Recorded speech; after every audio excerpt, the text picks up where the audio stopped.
Vamos a ver otro ejemplo, pero este ejemplo no lo tenés en los PDFs, está solamente acá en el videito. Mira, yo te puse x cuadrado sobre 25 más y cuadrado sobre 25 más z cuadrado sobre 36 igual a 1. Si está igualado a 1, quiere decir que es una superficie cuádrica con centro, ¿no? Está igualado. Y es un elipsoide porque el elipsoide tenía los tres ejes positivos. ¿Bien? Genial, ahí tenemos los tres. Ahora, ¿qué pasa con estos ejemplos? ¿Cuál es la diferencia con lo que vimos recién? Que el valor de A, de B y de C ya están resueltos. Si vos te acordás y si querés ver hace un ratito, por ejemplo el 395 estaba al cuadrado. Acá ya están resueltos los valores. O sea que, ¿cuánto valdría A, B y C si yo quisiera graficarlo y de ahí sacar los datos y lo que sea? Súper importante, y esto lo tenés que prestar atención. Al 25 que hay acá y al 36 tenés que aplicarle la raíz cuadrada porque ya está elevado eso. Entonces, en realidad la ecuación me quedaría x cuadrado sobre 5 al cuadrado más y cuadrado sobre 5 al cuadrado más z cuadrado sobre 6 al cuadrado igual a 1. Esta sería la ecuación. Es la misma de arriba, nada más que yo ya sé que este valor es A, acá tenemos B y acá tenemos C. 5, 5. Bien. Hasta ahí más de lo mismo. Sigue siendo lo mismo. ¿Cómo sería la clasificación? Superficie cuádrica, con centro, elipsoide y la ecuación. Pero, ¿qué pasa ahora? Fíjate si yo quiero hacer las trazas. Vamos a poner la traza entre las X y las Y. Y acordate que en el elipsoide yo te había dicho que siempre las trazas van a quedar elipses. De ahí viene la palabra elipsoide. Pero en el caso de acá, por ejemplo, la traza entre las X y las Y, que me va a quedar x cuadrado sobre 5 al cuadrado más y cuadrado sobre 5 al cuadrado igual a 1. Si yo lo grafico esto en dos dimensiones, yo me voy a ir 5 y 5, 5 y 5, ¿sí? ¿Y qué figura se me arma acá? Una circunferencia, porque yo me corro lo mismo desde el centro, me corro 5, subo 5, 5 y 5, ¿no? Es una circunferencia. ¿Y qué quedaba antes en las otras? Todas elipses. Acá me queda una circunferencia. A ver qué pasa en las otras trazas. En la traza entre las y la z, por ejemplo. Y z. Me va a quedar y al cuadrado sobre 5 al cuadrado más z cuadrado sobre 6 al cuadrado igual a 1. Y en esta figura, ¿qué me queda? Bien, yo en las y me corro 5 y 5. Y en z me corro 6 y 6. Y acá me queda como una elipse. Bien. Y la última, que sería la traza entre las x y la z, me va a quedar x cuadrado sobre 5 al cuadrado más z cuadrado sobre 6 al cuadrado igual a 1. Y acá, ¿qué me queda? Otra elipse, que yo me corro 5 y 5, 6 y 6, y ahí encuentro la elipse. Cuando en una de las trazas, por ejemplo en esta que nos toca acá, el x y la y, aparece una circunferencia, ¿sí? Y te va a aparecer una circunferencia porque los dos numeritos de abajo son iguales, se llama que estos son elipsoides de revolución.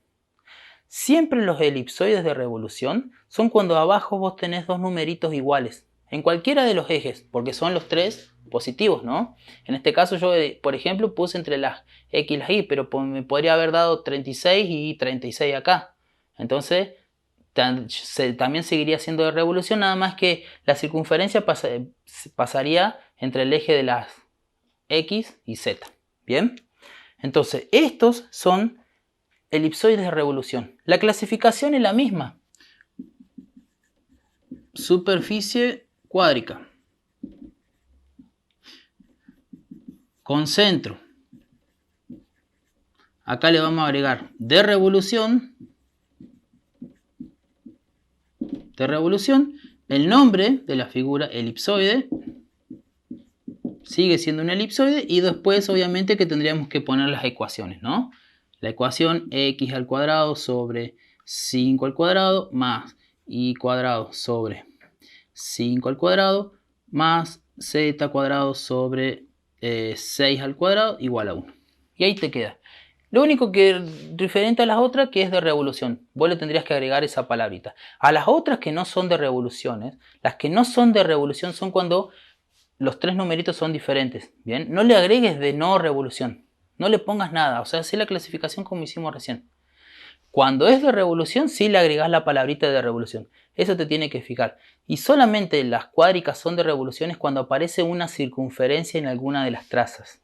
Bien, puede ser que te aparezca, yo como te vuelvo a repetir, en las X y las Y, pero puede ser en las otras cualquiera.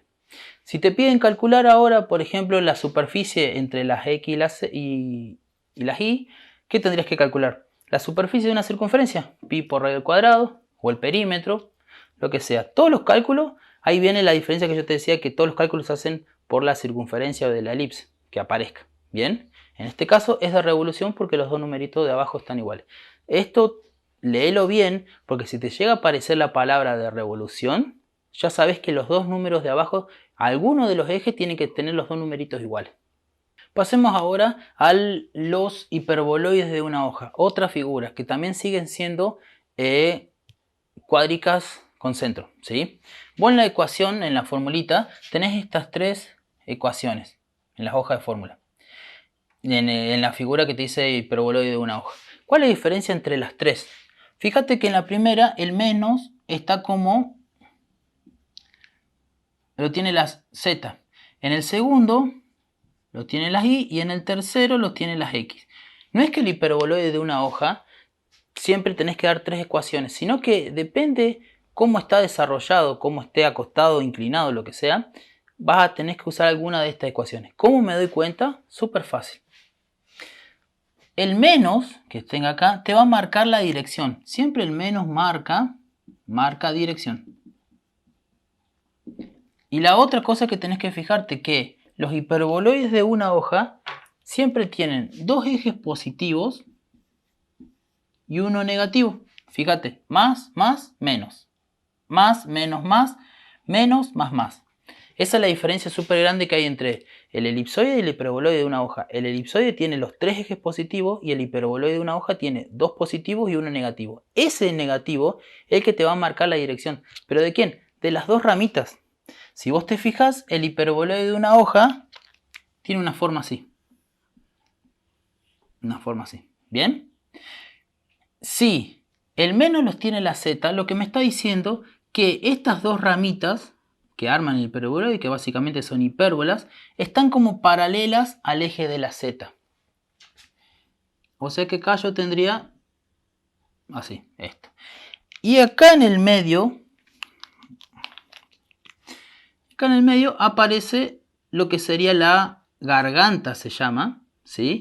Que es la que me da la revolución de esto. ¿Qué quiero decir? Yo voy a tener una figura central y después las hipérbolas van a estar dando vuelta en base a esta figura que está acá en el medio.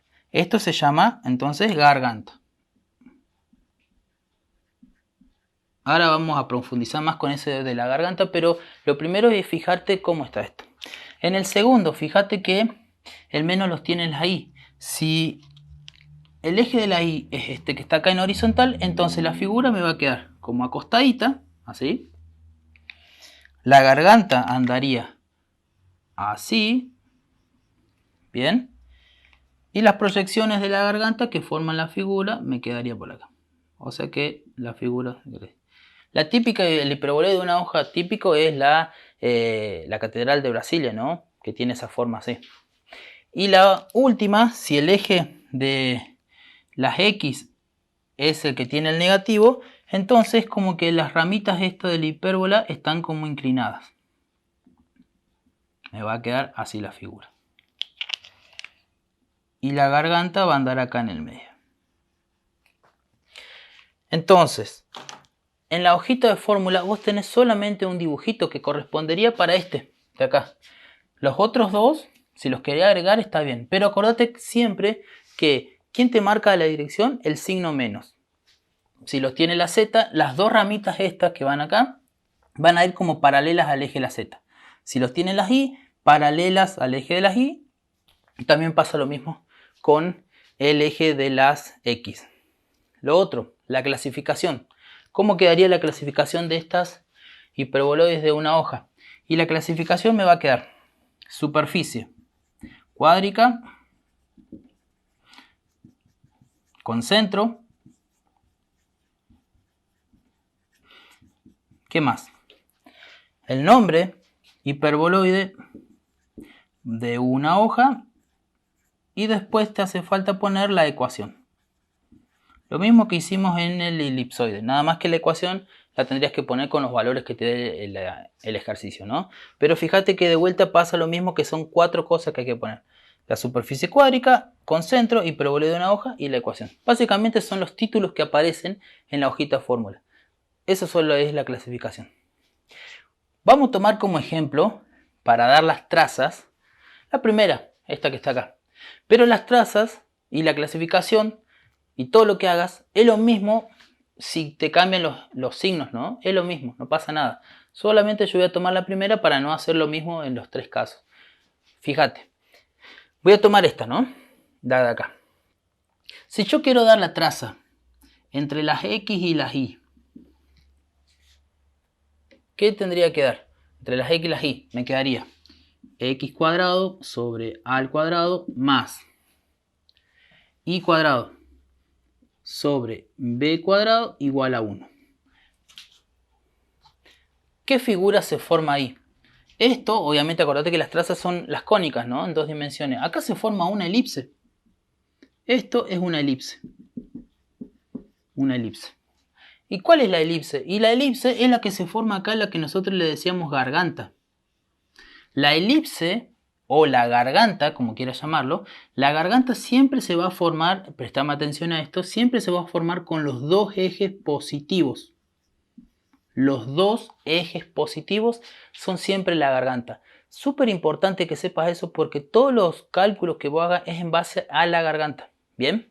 Entonces, en el primer ejemplo, yo sé que si miro acá muy rápido, ¿en qué trazas va a estar la garganta? En el eje de las X y las Y, que es la que está acá.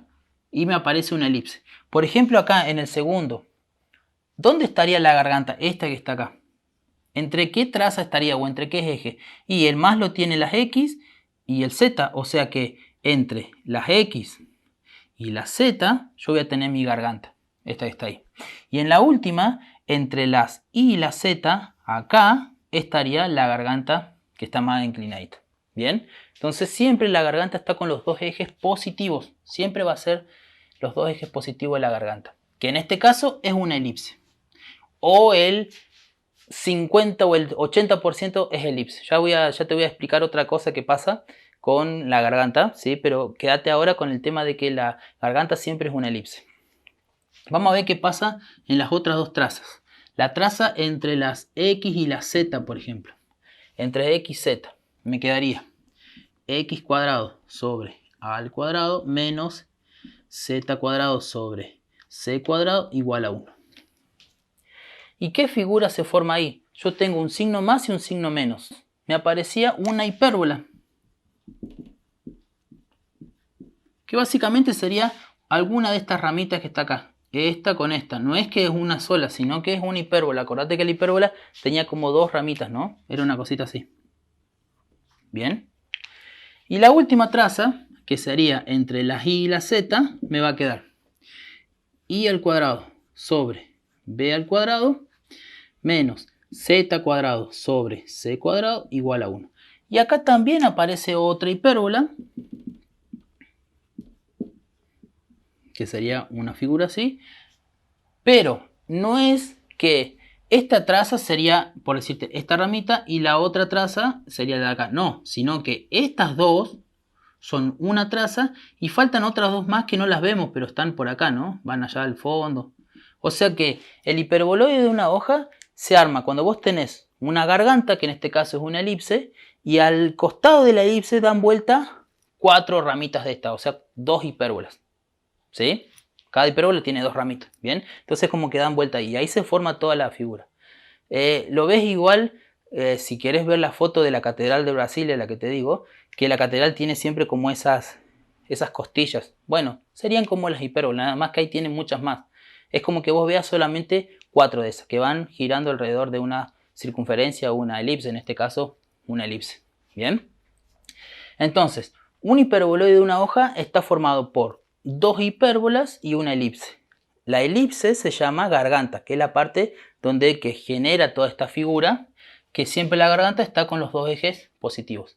En las otras dos ecuaciones o en las otras dos figuras va a pasar lo mismo. Yo voy a tener siempre hipérbolas, dos hipérbolas y una elipse, nada más que los ejes van a cambiar. Por ejemplo, en la primera, si yo la garganta la tendría entre las X y las Y, entre las X y las Z, una hipérbola la voy a tener entre las X y las Y y la otra entre las Y y las Z.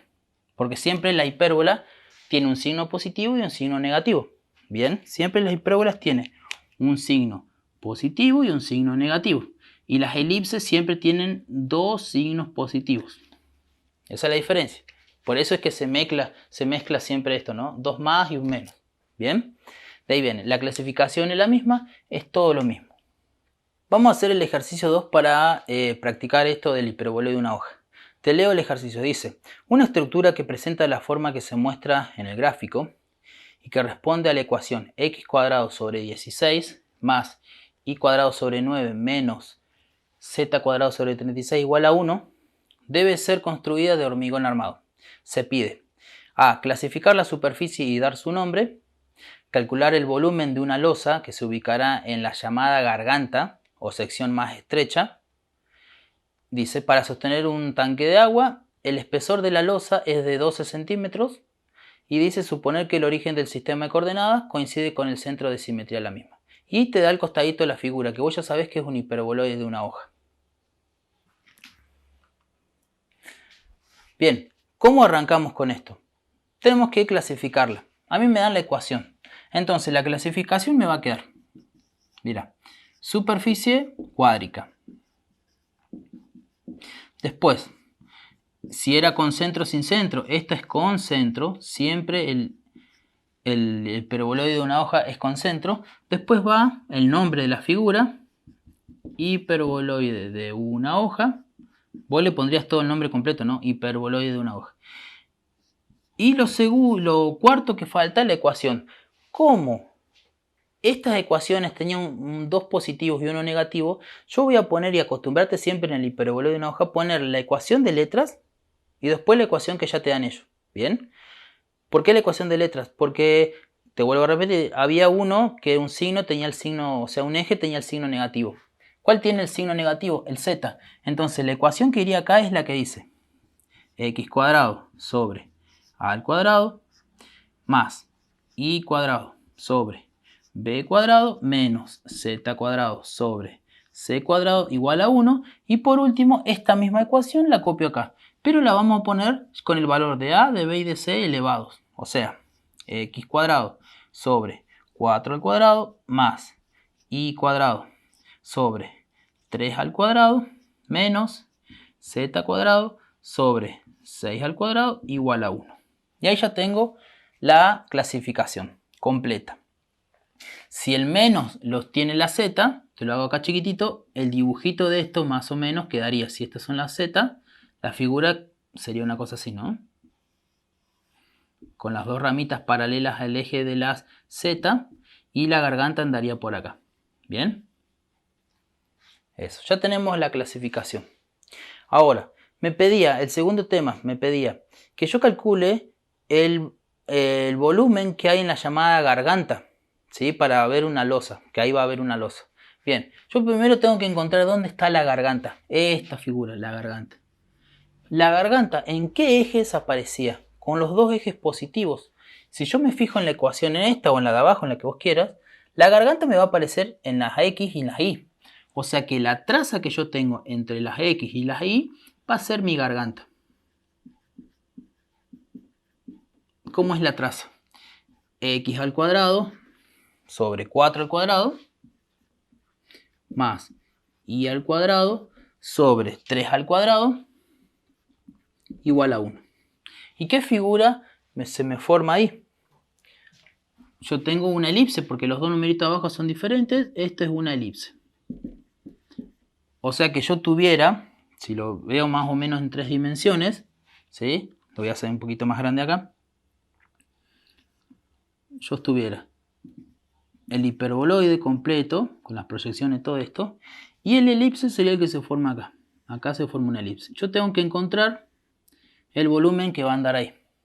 Bien, entonces primero voy a sacar la superficie de la elipse y después lo voy a multiplicar por los 0,12 metros para encontrar el volumen. ¿Y cómo se calculaba la superficie de una elipse? La superficie se calculaba haciendo A por B por pi, o sea, el semieje mayor por el semieje menor por pi. ¿Cómo quedaría esto? 4 por 3, semieje mayor, semieje menor, por pi. Esto me da 40. La superficie sería 40,84 metros cuadrados. Ahí ya tendría la superficie de esto. Si yo esa superficie la multiplico por los 0,12 metros, me daría el volumen. Entonces el volumen va a ser de 4,9 metros cúbicos. Y ahí ya tengo la respuesta. Fíjate que la elipse, o sea, yo hice el cálculo de la garganta, o sea, de la elipse. No me pidieron nada de las otras dos trazas. En las otras dos trazas, ¿qué se formaban? Hipérbolas. Acordate que la hipérbola no tiene cálculos, sino lo único que te pueden pedir a vos es graficarla. Lo que hicimos en los videos anteriores. ¿Bien? Entonces, siempre en el hiperboloide de una hoja, los cálculos que vos hagas es en base a la garganta, donde vos tenés los dos ejes positivos. Te pueden pedir algo de las otras dos trazas, que son las hipérbolas, sí, pero solamente es graficar esa hipérbola, o sea, en 2 dimensiones. Fíjate en este ejemplo qué pasa. Sigue siendo una hipérbola porque yo tengo dos ejes positivos y uno negativo, es lo mismo. Ahora, ¿cuál es la diferencia con la que vimos recién? Que acá abajo se repite el 9. Entonces, si se repite el 9, ¿sí? Y en la garganta, con los dos ejes positivos, se repiten los dos numeritos acá abajo, que yo voy a tener x cuadrado sobre 3 al cuadrado más y cuadrado sobre 3 al cuadrado igual a 1. Quiere decir que esta es un hiperboloide de una hoja de revolución. Lo mismo que hicimos con el elipsoide. ¿Cuándo un hiperboloide es de revolución? Cuando los dos numeritos de abajo se repiten, pero siempre en la garganta, siempre en la garganta. Anotátelo eso por ahí, voy a borrar este. Siempre en la garganta. Si por ejemplo a mí me dan x cuadrado sobre, no sé, 36 más y cuadrado sobre 9 menos z cuadrado sobre 36 igual a 1. Bien, los dos numeritos se repiten, pero ¿dónde se repiten? En la hipérbola, o sea, con un eje positivo y un eje negativo. Entonces, esto no es de revolución, son hipérbolas, ¿sí?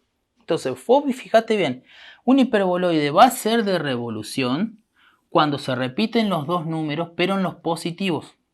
Bien, si es este caso, no es de revolución. Prestale mucha atención a eso. Y después se resuelve de la misma manera. Las trazas van a ser lo mismo, nada más que en la traza, en la garganta, acá ¿qué voy a tener yo? En vez de tener una elipse, voy a tener una circunferencia. Una circunferencia. Y el hiperboloide de una hoja va a seguir siendo lo mismo, nada más que en vez que vos tengas acá una elipse, la figura que va a ser acá va a ser una circunferencia. ¿Sí? Va a ser unas circunferencias. Eso es todo. No hay otra ciencia que... Entonces, si la garganta es una elipse, vos tenés, la garganta siempre va a ser con los dos ejes positivos y los dos numeritos abajo son diferentes. Si son diferentes es una elipse, la garganta. Si los dos numeritos son iguales, como el ejemplo que yo puse acá, es una garganta que aparece una circunferencia. Y si aparece una circunferencia, se llama de revolución. Lo mismo que hicimos con elipse. ¿Te acordás que en elipse si se repetían los dos numeritos y en la elipse cualquiera podía variar porque los tres ejes eran positivos? Por eso vos podés, en cualquiera puede estar eso. Esa es la revolución. Ahora sí es sí en este, tiene que ser con los dos ejes positivos. Si te toca un eje positivo y un eje negativo con los dos números abajo, no es de revolución. Es una hipérbola común porque, un hiperboloide, perdón, común porque se forma básicamente una hipérbola. Vos estás interviniendo en hipérbola, no en la garganta. En este caso, fíjate que la garganta estaría entre las X y las Y y es una elipse, ¿no? Que acá sería 36 y 9, o sea 6 y 3. Bien, y los cálculos son lo mismo. Te pueden pedir que calcules la circunferencia, el radio, lo que sea, pero básicamente los ejercicios son los mismos. Tenés que abrirte en dos ahora, si es de revolución o de no revolución. Nunca le pongas de no revolución. Yo te lo digo para que vos te ubiques. La clasificación es la misma. Si fuera así, ¿cómo sería la clasificación? Cuádrica, con centro, de revolución, hiperboloide de una hoja y le pones las ecuaciones. O sea, la clasificación es la misma, nada más que le agregás la palabrita de revolución. En cualquier parte se lo agregás, pero que sepan que es de revolución. Y acá ya tendríamos los dos casos de la hipérbola, ¿sí? Y de las elipses. Estos dos ejemplos son los que más habituales toman. Bien, vamos a ver una tercera que es la superficie esférica, que también tiene cálculos, bien, y también se puede graficar. Y lo que sería el hiperboloide de dos hojas y los paraboloides elípticos hiperbólicos lo vamos a dejar para un videito que viene después, porque básicamente solamente es graficarlo y dar las trazas de eso, nada más. Pero todos los cálculos que hagamos en base a estas tres superficies que estamos viendo ahora: elipsoide, hiperboloide de una hoja y la superficie esférica. Pasemos a las últimas cuádricas que tienen como cálculo, o las más importantes. ¿Qué sería la superficie esférica? La superficie esférica, obviamente la misma palabra te lo está diciendo, está formado por circunferencias. Yo tengo dos maneras de ver la superficie esférica. La primera, que sería con la ecuación canónica, fíjate que es x cuadrado más y cuadrado más z cuadrado igual al radio al cuadrado. Y esta es cuando yo tengo los tres ejes, el eje de las x, las y y la z, y la superficie esférica, el centro de la figura de la superficie esférica coincide con el 0, 0 del sistema, o sea que andaría por acá. Es una esfera que coincide en el 0, 0. En cambio las otras, si yo tengo los ejes, esta que dice ecuación para el centro en A, B y C, es cuando yo tengo la superficie esférica, que anda por ahí, y el centro de esa superficie, ¿sí?, no coincide con el 0, 0. Entonces, ¿qué va a aparecer acá? No coincide. Lo mismo que aparecía en elipse, en parábola, en circunferencia. El famoso H y K, ¿te acordás que eran las coordenadas del centro? Bueno, acá también son las coordenadas del centro. ¿Qué le decimos A, B y C? Le podremos haber dicho H, K y C, o H, K y L, como vos quieras. Pero acordate que son siempre las coordenadas del centro. O sea que el centro va a tener coordenadas en A, en B y en C. X menos a al cuadrado y menos b al cuadrado más z menos c al cuadrado igual al radio al cuadrado. O sea que este centro yo me voy a correr tantos lugares en las x, me corro tantos lugares en las y subo y voy a encontrar el centro. Ahí tengo las dos diferencias grandes. La ecuación de la canónica es cuando el centro coincide con el 0, 0 del sistema, o sea que el h y el k y el e, vamos a decirlo así, que serían como el a, b y c, si las coordenadas del centro valen 0. Y cuando no valen 0, o sea, si está corrido, usamos esta formulita. ¿Bien? Es muy fácil esto. Las trazas sigue siendo lo mismo. Donde yo corte voy a tener circunferencias. ¿Cómo hacemos las trazas, por ejemplo, en este caso? Y la traza entre las x y las y, ¿cómo me va a quedar? X al cuadrado más y al cuadrado igual al radio al cuadrado. La traza entre las x y la z me va a quedar x cuadrado más z cuadrado igual al radio al cuadrado. Y la última traza entre las y la z me quedaría y al cuadrado más z al cuadrado igual al radio al cuadrado. Y en los tres casos aparecen circunferencias. Siempre te va a aparecer circunferencia. No es que te aparece otra figura. No es como el caso del elipsoide o el hiperboloide de una hoja, que podía aparecer una circunferencia o una elipse. No, acá siempre te van a aparecer circunferencias. Y es como que es de revolución de por sí esta. Bien. La clasificación, ¿cómo sería? Superficie cuádrica es con centro y superficie esférica. Bien. Y las trazas. ¿Está bien? No hace falta que le digas que le pongas que es de revolución, porque ya está como implícito que es de revolución. A las otras dos que vimos recién sí tenés que ponerle que es de revolución. Vamos a hacer un ejemplo para que te ubiques los cálculos. El ejercicio 3 te dice: la foto corresponde a la biosfera de Montreal del arquitecto Fuller, la estructura de 76 metros de diámetro, o sea, el ejercicio 3 te dice que el diámetro de esto es de 76 metros. Se pide clasificarla y calcular la superficie de la traza definida por la traza entre las x y las z. Vamos a arrancar haciendo la ecuación. Como no me dice si está centrada en el 0, 0 o si tiene algunas coordenadas, se asume que está en el 0, 0, o sea, el centro de la figura está en el 0, 0 del sistema. Entonces la ecuación que voy a usar es la que dice x cuadrado más y cuadrado más z cuadrado igual al radio al cuadrado. X cuadrado se mantiene como letra, más y cuadrado se mantiene como letra, más z cuadrado, y el radio sería la mitad de 76, o sea, 38 al cuadrado. Y esta es la ecuación de la superficie esférica. La clasificación me quedaría superficie cuádrica o cuádrica, como quieras llamarla, con centro, y lo último, superficie esférica. Esa sería la clasificación. Y después me pedía que calcule la superficie de la traza que hay entre las X y la Z. Entonces la traza entre las X y la Z me va a quedar X al cuadrado más Y al cuadrado igual a 38 al cuadrado.